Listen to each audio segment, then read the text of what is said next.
आज हम बात करने वाले हैं सीजर्स के बारे में। एपिलेप्सी नाम का एक डिसऑर्डर है जिसमें लोगों को सीजर्स, जो हम फिट या अकड़ी के नाम से भी जानते हैं, होने के चांसेस ज़्यादा होते हैं। फिट क्यों होता है? ये तब होता है जब हमारे ब्रेन की जो नॉर्मल इलेक्ट्रिकल एक्टिविटी होती है वो डिससिंक्रोनाइज हो जाती है। आप समझे जैसे घर में शॉर्ट सर्किट हो जाता है, वैसे ही कुछ हमारे ब्रेन के सर्किट्स में मिसफायरिंग होके हमारी जो ब्रेन ओवरलोड हो जाती है एंड इस वजह से फिट्स आते हैं। फिट्स में हम देख सकते हैं कि इंसान का कॉन्शियसनेस लेवल नहीं रहता है, ऑल्दो उनकी आंखें खुली रह सकती है। यूजुअली उनका जॉ, उनका मुंह जो है टाइटली बंद रहेगा। कभी कभी आप देख सकते हैं कि टीथ एकदम टाइटली क्लोज क्लेंच्ड रहेंगे और हमारी टंग भी कभी कभी हम देख सकते हैं कि बीच में आके टंग बाइट हो सकती है। हाथ और पैर यूजुअली आइदर एकदम से टाइट और रिजिड रहेंगे या झटके मार रहे होंगे। ये काफ़ी कॉमन सिनेरियो है, हमने शायद मूवीज़ में देखा होगा, कभी रियल लाइफ में भी देखा होगा। सो फिट जो होता है काफ़ी ईजी टू रिकग्नाइज और ईजी टू डायग्नोस है। और इसके एक्चुअल कई कारण हो सकते हैं। एक है जेनेटिक प्रीडिस्पोजिशन। कोई लोगों में उनके जेनेटिक्स या उनके जीन्स के वजह से वो जब बॉर्न होते हैं तो ये डिसऑर्डर इनहेरिट करते हैं, वो इनहेरेंटली उनके एपिलेप्सी या फिट होने के चांसेस नॉर्मल लोगों से ज़्यादा होते हैं। सेकेंड कॉज होता है कोई फॉर्म ऑफ ब्रेन इंजरी, जैसे कि एक्सीडेंट में या फॉल से कोई ब्रेन डैमेज अगर हो जाता है, ब्रेन में ब्लीड हो जाता है या कोई और टाइप की इंजरी होती है तो इससे सीजर्स का रिस्क वो टाइम के लिए बढ़ सकता है। अगर वो जगह पे फिर लेटर ऑन ब्रेन हील होके स्कार फॉर्म करती है तो हो सकता है आगे भी इसके चांसेस बढ़ सकते हैं। स्ट्रोक के पेशेंट्स में कभी कभी ये ज़्यादा फ्रीक्वेंटली पाया जाता है।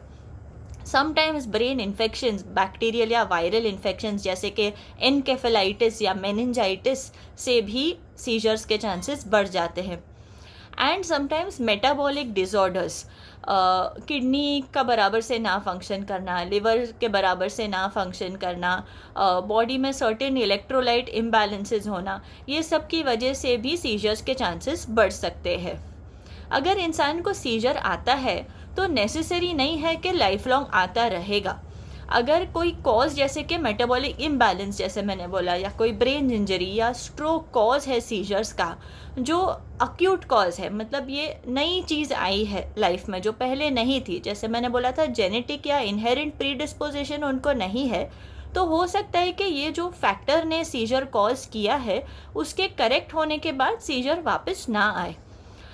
बट अगर ब्रेन का डैमेज वो सीजर के टाइम पे या वो एपिसोड के टाइम पे या वो इंजरी के टाइम पे परमानेंट हो गया हो तो वो लेटर इन लाइफ सीजर के चांसेस बढ़ा सकता है।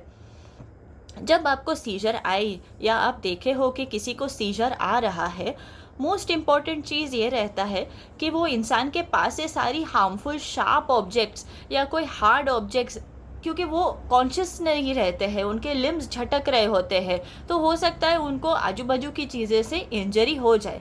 तो सारी चीज़ें ऐसे जो आजू बाजू उनके हैं और जो उनको इंजर कर सकते हैं हम आजू बाजू से हटा दें और वो इंसान को एक साइड में टर्न कर दे, स्पेशली उनका फेस, और हो सके तो उनका बॉडी एक साइड में टर्न करे। ये हम इसलिए करते हैं क्योंकि उनके सारे जो सिक्रीशंस माउथ में है वो उनको चोक नहीं कर देने चाहिए। उनका टंग भी कभी कभी पीछे अगर फॉल हो गया ड्यूरिंग द सीजर एपिसोड तो वो जाके उनको चोक कर सकता है। अगर हम उनको साइड में टर्न कर दे तो ऐसा वो सिक्रीशंस जो है वो उनके विंड पाइप में जाके अटकेंगे नहीं और वो चोक नहीं होंगे।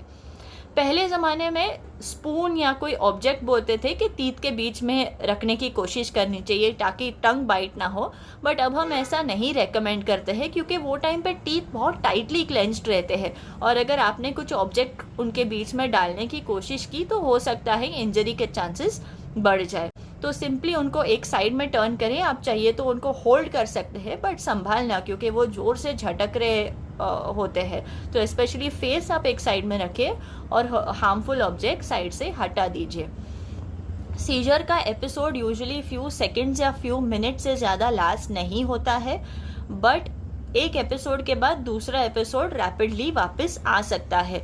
तो अगर कोई इंसान को सीजर आ रहा है, आप तुरंत एम्बुलेंस को या कोई हॉस्पिटल को या डॉक्टर को फ़ोन करके उनको मेडिकल अटेंशन दिलवाए। उनको सर्टेन एंटी सीजर मेडिकेशन जितना जल्दी हो सके देना पड़ता है ताकि ऐसा एपिसोड रिपीट ना हो। सीजर के तुरंत बाद थोड़ा टाइम तक पेशेंट अनकॉन्शियस रह सकता है। पोस्ट इक्टल फेज कहते हैं इसे। सो हो सकता है कि वो बिल्कुल ड्राउजी रहे, रिस्पॉन्ड ना करे, अनकॉन्शियस स्टेट में ही थोड़े मिनटों तक रहे, up to half an hour 1 hour भी वो स्टेट में रह सकते हैं।